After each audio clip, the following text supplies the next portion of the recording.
Welcome back to the Maven Show. This is your host Rohit. Today we have Sonia, two times tech founder and tech strategist. Thank you, Sonia, for getting into the show. Hi, nice to meet you here. Awesome. So, would you just like to give a quick intro about yourself? Like how you got started with your tech co-foundership and like the entrepreneurship as a whole in tech.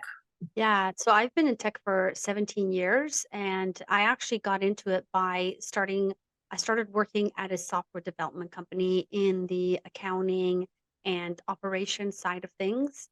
And then slowly just started learning about the industry, and that led me to an opportunity to build two tech startups later on. But really, my journey started around being in the space, working in the whole software development products. And then I learned from there. And, a couple years later, here I am.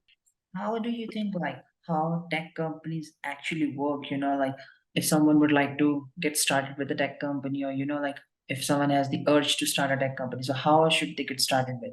I think that someone who has an idea that requires tech, software, anything like that, how they should start is really planning it out and thinking about whether this is going to be a bootstrap company, or are they going to try and bring on investors so that they can pitch the idea to.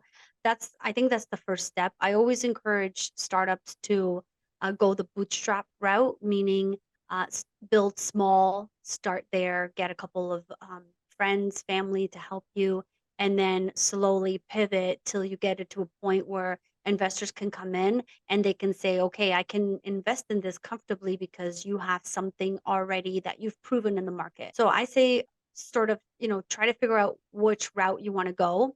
Once you know the route that you're going to go, plan it out properly by documenting. A lot of Hmm. startups completely overlook the document phase of it, and they start building with no documentation, and they'll either build in-house or they'll get an offshore team to build. And then as the company grows, because they have no documentation for the infrastructure, for the architecture, things become harder as they continue, and then it's harder to pivot because they didn't document, they didn't plan it out.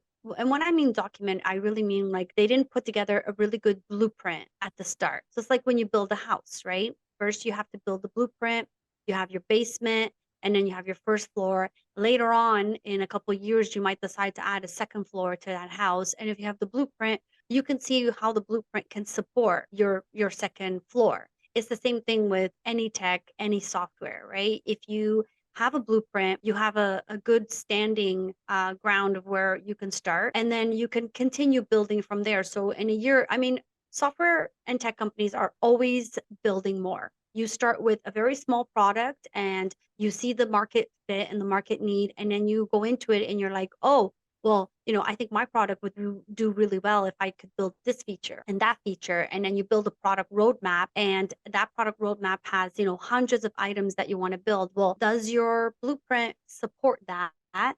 And if it doesn't, what do you need to do to it in order to support it? Or are you going to keep building, and is it all going to collapse on on top of each other one day? Right. So I sort of use the same concept as building a house. That's cool. And I think building a tech company is not it's not a game of having entirely bootstrapped, I think, and making it successful. I think at some point of time there are investors we must be needing or looking for, because tech companies cost a bunch of money as comparison to the service business or sort of service industry. You're right. But if you bootstrap for a year, once you're ready to bring on an investor, you're going to get a lot more money invested because an investor will see, okay, they built this themselves. Yep. They took it to market. They learned from the market. They pivoted based on what they've learned. And now they have a real solid product that I can invest into and get my return on investment. I'm not investing into an idea. I'm investing into something that physically exists. That's where the VCs come in. Yeah. Yeah. I mean, for a VC to invest in an idea, they're really investing on the founder and their ability to execute on that idea. But I think that if you go in already with something built and saying, I've done my market research, I've proven the market, I know who my competitors are, what they're doing, and this is what we're doing, and we're leading in the market because we took all the steps to learn that. And we might even have some revenue coming in. I mean, any investor that loves when a startup already is already generating revenue. That's the sweet spot because they know the chances are this company's going to do well. Only 20% of startups really take off and continue and do well. The others, they all fail mostly. Mhm. So tell me, like, is tech something which is evergreen, or is it something which is seasonal, you can say, or is it evergreen or starting anywhere possible? Or if anyone is looking to start a tech company, has to have the tech skills, maybe a coder, maybe an engineer, or what do you think? So to start a tech company, you do not have to be a developer. All you need to do is have an idea, have some business sense, and then get a tech company to build it for you. So I'm the managing director at a company called Converge, and that's one of the services that we provide. We tell tech startups, hey, don't go off and spend all your money hiring your own developers or doing this yourself. Work with a company that specifically works with startups. Your costs are low.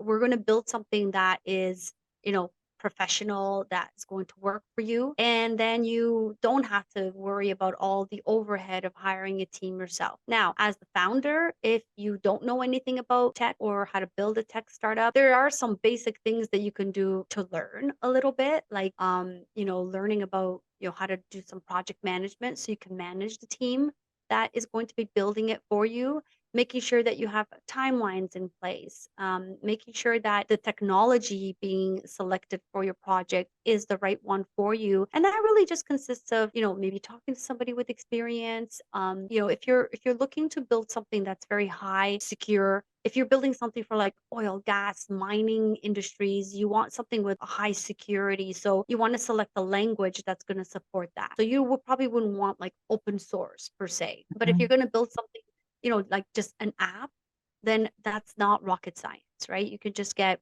company to build you a small little app, somewhere to start, like an MVP, a minimal viable product. And then once you have your minimal viable product that someone else has built for you, when you go through that process, you learn a lot. But as a founder, you have to be willing to learn. That's the space that you're in. So your app or your product could be selling to retail stores, and you don't know anything about tech, you know about retail stores. So you have to learn a little bit about tech because your tech is servicing the retail stores. But it's also vice versa, right? Maybe you have an idea for retail stores and you don't know anything about that space. Well, as a founder, you have to take the time to understand that space and speak that language, because those are going to be your potential clients that you're going to be talking to. So you want to be able to have conversations with them that they understand. So I call it like speaking the same lingual, right? You are speaking the language that they understand. And it's sort of the same thing with tech. You have to be able to talk to your tech team in a way that they'll understand. And then it's a communication and learning. I think it's I didn't know anything about tech when I got into it, but you have to be willing to learn. You have to be willing to accept when you've made mistakes. And you have to be willing to, at some point, if things are not going the way they are, say, stop. I need to take a step back and I need to figure out where I'm at, what I need to learn so that I can continue making this successful. True. And I think building a product like an MVP is not that tough, to be honest. It's pretty easy to go. Next, you can have all the, Depends. yeah. It depends on what you're building, right? If you're just building an app, that's usually barely, I'm not going to say it's easy because developing is hard. It's a skill. But if you're building like a web-based application that's going to have an impact on your business or any business, like a CRM system, or a legacy system, like those are big systems that take years and years and years to build out. So you've been an entrepreneur yourself. So tell me, like, how it feels being as a woman entrepreneur, and how was your journey, and how everything looks like in your eye? Yeah, I mean, tech in general is a very male dominated space. I've been in it for 17 years, so I don't feel intimidated anymore. In the beginning, I did. It was very much boys club, and I was sort of just, trying to get in and do as much as I can. I think that like my career really took off when the leadership that I was working with sort of left and it wasn't so male dominated anymore. And the company started becoming a little bit more diverse and having a lot more women. And that's when I had the opportunity to sort of step up and say, I want to do this, I want to do that. And so I started out by just learning every single role. So I learned how to do project management. I learned how to do business analysis. I never learned how to code. I still don't, but I learned how to do like quality assurance. So testing the applications when they were done. And that gave me a different view. So I started learning as many roles as I could that were working on projects so that when I went into a leadership position or when I went into leading a startup, I was able to communicate with every department in a language that they understood because I had taken the time to do that job, to run that role, and I knew exactly what they were doing. And until I haven't built any tech company so far. Yeah, I have to. I mean, like tech space has money. Service businesses don't have enough money. I saw that. Tech business can be not scalable as comparison to the other service businesses. I mean, tell me like how it feels building a tech startup. Is it similar to service industry, or is it as comparison to the customer base, or maybe is it easy to deal with investors? Is it easy to deal with market, new geographic, GTM, go to market, anything like that? I'm just gonna say, like, no, it's not easy at No, all. gotcha. I think it may look easy, but it's not. It's just like any other industry, any other space. Just because tech is really taking over the world and it's something that exists in our everyday life doesn't mean that it's easy to do. I know that like technology seems to be coming out faster and faster and faster, but we have to keep in mind that like when something comes out, they've already been working on it for a year or two or three, right? Mm. They've worked on it previously in order to make sure that they're continuously having things been released. So no, I don't think it's an easy space. I actually think it's quite difficult because you're not just like in a service space, you're just providing a service or you're a consultant. In this case, you're providing a product that's going to service someone and is Mhm. going to have an impact on their business. So, if your product isn't working properly, it's going to affect that person's business. And that happens a lot in tech where that's why there's like support teams and things like that. And clients can, Yep. call in and say, oh, I found a bug, your system isn't working or something's wrong. Like every single little thing has an Mhm. impact on the client that it's servicing. So I don't think it's a space that's easy to get into. I think it's easy to have a tech idea, but it's really about the execution. Everybody has ideas. Everyone thinks they have the next $1 million app idea, but it's not about building the app. It's about Yeah. the execution and it's also about your long-term plan, right? Building something today and launching it into the app store doesn't mean you're going to be successful and you're going to get like, 1 million downloads. Somebody might think that it's a really crappy product. It's really about when you have the idea, plan it out, and you plan it out based on this is my first 6 months. And then if it doesn't work, what do I do? One of my startups, when we first launched it, it didn't do well. Nobody wanted it. We built a system called Menusano, which is a nutrition analysis software for the food service industry that eliminates food manufacturers, restaurants from having to send food to a lab to get analyzed. And we provided a tool that allows them to do that with software. And we thought it was a genius idea. We're like, yay, we're gonna be disruptors. We're gonna change an industry. And then when we launched, nobody wanted it. We went and knocked on restaurant doors and we're like, hey, we're providing you a tool that you can now show your clients what they're eating and what's the nutrition. And they're like, no, we don't want that. We're like, well, why not? This is so great. And they're like, we don't want people to know what they're eating. If they know, they're never gonna come back here and eat. That's And we're cool. like, and so we kept knocking on doors for a little while. And then I had to make the decision to say, okay, we need to stop. We need to stop. We need to stop putting money into this. And we need to just sort of regroup and figure out how we're going to do this. Now, we could have done what a lot of startups do, which is keep putting money into it and keep trying to sell it and keep going, going, going until you run dry. But, a good founder has to come to a place where they're like, this isn't working. I need to stop and Mhm. figure out what are my next best steps. And Yep. for us, fortunately, it was the government route. We worked on a government pilot project here in Canada that ended up putting legislation in place that now allowed our tool to be useful in the industry. And now this tool is being sold globally to food manufacturers. All of food space is using it. It's quite popular. And at the end of the day, it's saving companies a lot of money because sending food to a lab to get analyzed, it's really expensive. And we don't completely replace a lab. We do part of it, but it is a tool that's inexpensive. It's useful, but it took us a good 5-6 years of building, analyzing, going back to the drawing board, realizing it was a complete mistake and nobody wanted it, going back to the drawing board, redeveloping it, trying to find a new market and ways to pivot into those markets. And then, a good 5-6 years later, we started doing well. During COVID, we started doing really well because we brought on the manufacturing industry, and now we're pretty successful with it. But it was a lot of pain and suffering. It's a part of journey, I think. It was pain and suffering.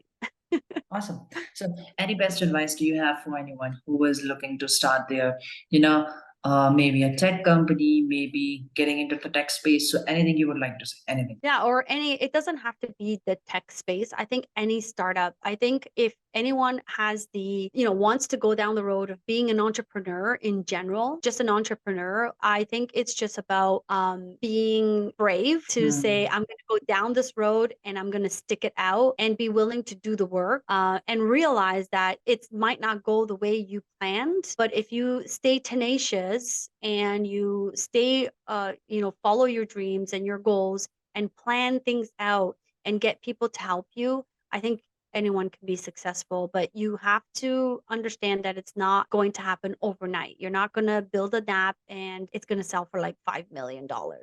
Even the Facebook was not the only one Mark built for the first time. He But always Facebook took years, right? They started in universities before they really took off, right? They were a tool that was used in most universities for the students, but they only started launching to the general public years later. And even though it's pretty easy to build these kind of things early, not at this point of time, since there is so many people starting different bunch of startups every day, coming up with new ideas, coming up with new technology, coming up with bunch of money as well, coming up with bunch of competition.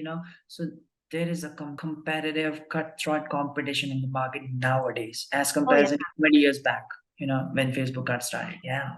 Even for investors, right? Like there's so many startups out there that they are, especially now with the economy, they're being a lot more careful on what they're investing in and in the ideas that are coming up. Yeah. Oh, have you heard of the WeWork story? It's gone down. WeWork. WeWork, yeah. Yeah. I mean, the company got busted now. So Yeah. I mean, yeah, what do you say to that, right? Like all of a sudden the economy changes and you have nothing, or you were on top of the world and all of a sudden. But then again, they had to, I don't know. They could have found a way to pivot. They could have found a way to take advantage of what happened with COVID to maybe introduce new ways for people not to go back to the office, but your spaces instead. I think founder made his own fate and he's gone. I'll let the things be. Because maybe the investors has measure of the majority, so let them do what they can do. I don't know. It's always hard to tell but it's a shame. It's a shame because it was a good business. It was a big company. Like it is a big, yeah. They do have competitors though. And they have added everything good too, like great branding, great business model, great asset class inside their, systems. Still haven't been well. Awesome, Sonia. So thanks for being on the show. Yeah, no problem. Good to have you on. This was the last episode of the season 1. We were glad to have you on. Now we may gonna get the next season get started maybe next year or maybe in 2025 early. So that's how we guys are done with the season 1 in 2023. So yeah, thank you so much for being on the show. Thank you for having me. Appreciate it.